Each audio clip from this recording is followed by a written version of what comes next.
50 number प्रश्न है। 24 semi व्यास का एक वृत्तीय बेलन जल से 25 सेमी ऊंचाई तक भरा है। इसमें एक ठोस लोहे का गोला डालने पर जल की सतह 6.75 सेमी ऊंची हो जाती है। तो गोले की त्रिज्या निकालें। तो यहाँ पर गोला का आयतन बराबर होगा ऊंची उठी जल का आयतन। गोले का आयतन होता है 4/3 पाई आर क्यू बराबर में ऊंची उठी गोली का आयतन हो जाएगा पाई आर स्क्वायर एच।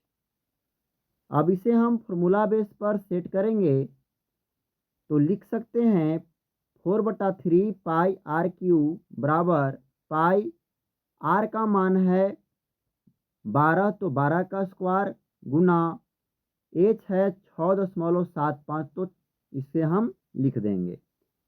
तो यह गुना में है तो बराबर की तरफ आएगा तो भाग में होगा तो आर क्यू बराबर हो गया भाग में।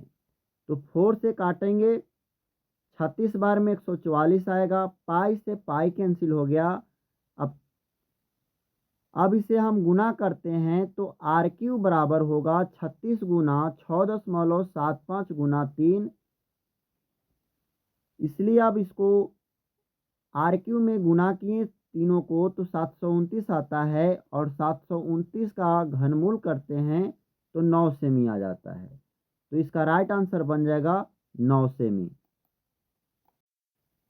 अगला 51 नंबर प्रश्न है। 8 सेमी त्रिज्या वाले गोले के परिघत एक सम्मेलन बनाया जाता है तो सम्मेलन का आयतन निकालें।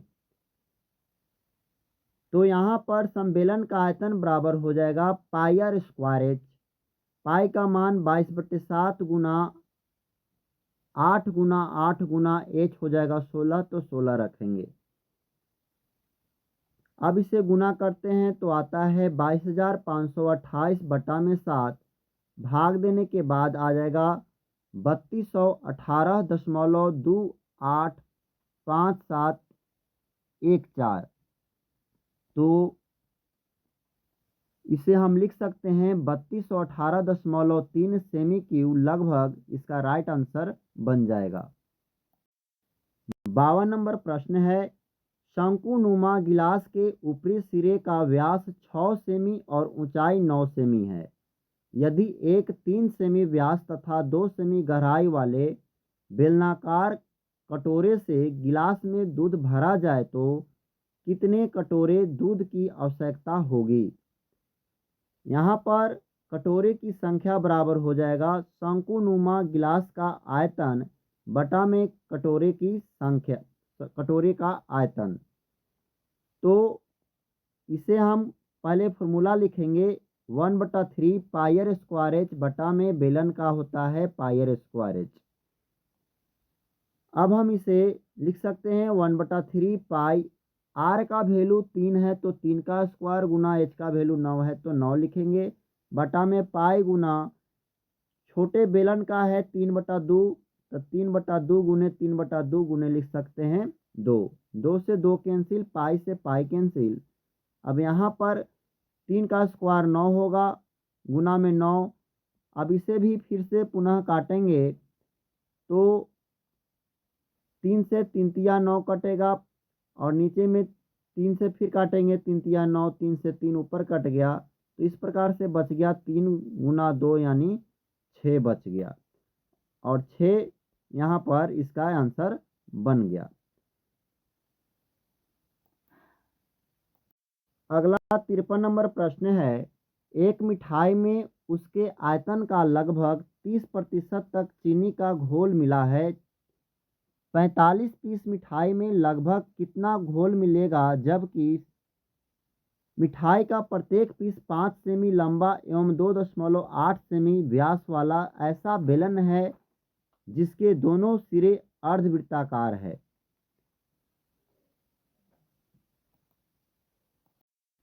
तो इस प्रकार की इसमें आकृति बनेगी जिसमें दोनों सिरे अर्धवृत्ताकार है जिसकी त्रिज्या दे रखा है 1.4 सेमी। तो दोनों तरफ से 1.4 सेमी है तो बेलन की ऊंचाई के लिए यह भाग जुट कर घट जाएगा 5 में से, क्योंकि टोटल लंबाई 5 दिया हुआ है। तो h बराबर हो जाएगा बेलन का 2.2 सेमी। तो एक मिठाई का आयतन प्राप्त करने के लिए यहाँ पर लिख सकते हैं बेलनाकार भाग का आयतन प्लस 2 अर्धगोलाकार सिरों का आयतन। अब इसे हम फॉर्मूला पर वैल्यू को रखेंगे तो लिख सकते हैं pi R square H plus 2 गुना 2/3 pi R cube. Pi R square common होगा तो यहाँ बचेगा एच प्लस 4/3 आर। वैल्यू को पुट करने के बाद इस रूप में आएगा, काटने पर 7 से 7 दूना 14, 0.2 बार में कटेगा। फिर इसे पुनः गुना करेंगे तो इस रूप में आएगा, और एक मिठाई का आयतन हो जाएगा 6.16 गुने 12.2/3 सेमी क्यूब। इस प्रकार से 45 मिठाई है तो 45 मिठाई का आयतन होगा, 45 से गुना कर देंगे तो आएगा 1127.28 सेमी क्यूब। अब इसमें हमें निकालना है चीनी के घोल का आयतन बराबर लिख सकते हैं मिठाइयों के आयतन का 30%। अब इसका 30% करेंगे तो इस रूप में लिखेंगे तो आंसर के रूप में प्राप्त हो जाएगा 338.2 सेमी क्यूब। इसका राइट आंसर बन जाएगा। नेक्स्ट 54 नंबर प्रश्न है, एक किसान 20 सेमी आंतरिक व्यास वाले एक पाइप को नहर से एक बेलनाकार टंकी में जोड़ता है। जैसा कि आकृति में देख पा रहे हैं, व्यास है 20 सेमी तो त्रिज्या होगा 10 सेमी, जिसका व्यास 10 मीटर एवं गहराई 2 मीटर है। दूसरा है इसका व्यास है 10 मीटर तो त्रिज्या होगा 5 मीटर, गहराई है 2 मीटर, तो इसे हम सेंटीमीटर में बदलेंगे तो 200 सेंटीमीटर हो जाएगा। यदि पानी पाइप से होकर 3 किलोमीटर प्रति घंटा की वेग से बढ़ता है तो कितने समय में टंकी भर जाएगा। हमें टंकी के भरने की धारिता निकालने के लिए यहाँ पर सबसे पहले देख पा रहे हैं एच को वैल्यू निकालेंगे। 3 किलोमीटर प्रति घंटा की रफ्तार से पानी जा रहा है तो 1 घंटा में जाएगा 3 किलोमीटर, तो इसे लिख सकते हैं 3 गुना 1000, तो यह मीटर में बदलेगा। फिर इसे सेंटीमीटर में बदलने के लिए 100 से गुना करेंगे तो इस प्रकार से एच बराबर हो जाएगा 3 लाख सेमी। अब इसके बाद हम इसे सॉल्व करेंगे। माना कि टंकी 30 घंटे में भर जाती है तो टी समय में पाइप द्वारा प्रवाहित जल का आयतन बराबर होगा बेलनाकार टंकी का आयतन। टी गुना लिख सकते हैं पाई आर स्क्वायर एच बराबर में पाई R1 स्क्वायर एच।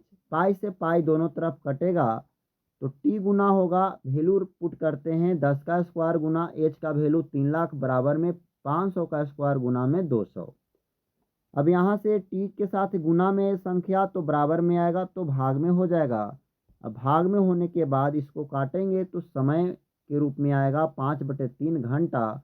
इसे फिर पूर्णांक में बदलेंगे तो 1.2/3 घंटा आएगा। तो राइट आंसर के रूप में आ जाएगा 1 घंटा 2/3 मिनट के रूप में। जब इसको चेंज करेंगे तो 60 से फिर गुना कर लेंगे तो 3 से काटेंगे 20 या 60 तो 20 दूना 40 मिनट हो गया। इसका राइट आंसर 1 घंटा 40 मिनट। तो इस